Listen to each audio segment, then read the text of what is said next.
ইসলাম এবং ইসলামের বিধিবিধানগুলো মানুষের সম্পূর্ণ প্রকৃতিগত। অবশ্য সে মানুষের প্রকৃতিটা পরিষ্কার হতে হবে, তাহলে বুঝতে পারবে ইসলামের বিধানগুলো তার কত আপন। এক রাজ্যের হিন্দুরা মুসলমানদের আজান দিতে বাধা দিত। অবশেষে বিচার গেল সেখানকার হিন্দু রাজার কাছে।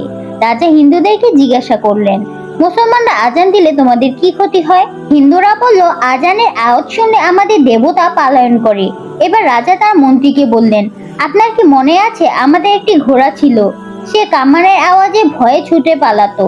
তারপর তাকে ময়দানে নিয়ে শক্ত করে বেঁধে তার কাছে কামান লাগানো হলো।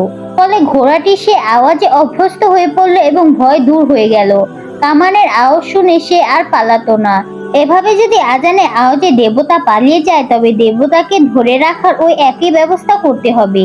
বেশি করে আজান দেওয়া হোক। আজানের আওয়াজে অভ্যস্ত হয়ে পড়লে ভয় দূর হবে, দেবতা আর পালাবে না। কারণ দেবতাকে ধরে রাখা আমাদের প্রয়োজন আছে। কোনো বিপদ আপদে বা যুদ্ধের সময় যদি দেবতার সাহায্য প্রয়োজন হয়, আর ঠিক তখনই মুসলমানেরা আজান দেয়, তাহলে দেবতা পালিয়ে যাবে আর আমাদের সাহায্য করার মতো কেউ থাকবে না। তখন মুসলমানদের কাছে আমাদের পরাজয় নিশ্চিত হয়ে যাবে। তাই বেশি করে আজান দেওয়া হোক। রাজা বিচারে এ ফয়সালা দিলেন। আসলে তাই, ইসলামের প্রতি সকল মানুষের একটা জন্মগত আকর্ষণ আছে। যদি সামাজিক বাধা না থাকতো, তবে সব অমুসলিম ইসলাম গ্রহণ করত।